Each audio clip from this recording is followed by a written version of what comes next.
रानी आई है, किस किस को खुशी है? सबको खुशी है। और कौन चाहता है कि हमारे घर में माता रानी आए? सभी चाहते हैं ना।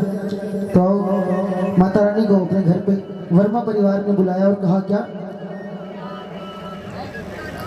कि एक बार चली आओ और फिर आके चली जाना, हो एक बार चली आओ और फिर आगे चली जाना, कि जाने नहीं देंगे माँ, ओ जरा जाके तो दिखलाना। बोल सच्ची दरबार की। आओ, माता रानी को बुलाएंगे और बोले क्या? हाँ, एक बार चली आओ, एक बार चली आओ, फिर आगे चली जाना, एक बार चली आओ, फिर आगे चली जाना, एक बार चली आओ, फिर आगे चली जाना, एक बार चली आओ, फिर आगे चली जाना, जाने नहीं जो जाने नहीं, जाने नहीं दो माँ, जरा जाके तो दिखला। एक बार चली आओ, फिर आगे चली जाना।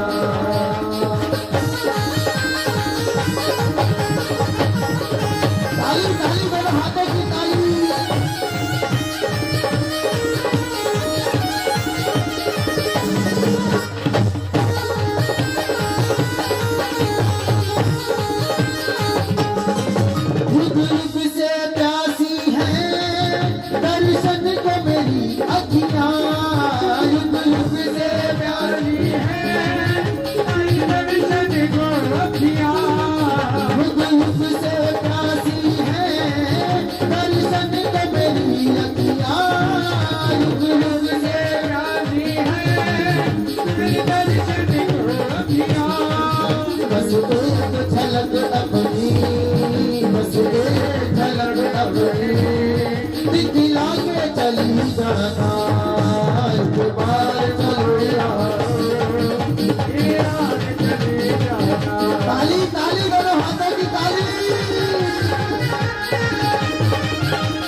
चली जाना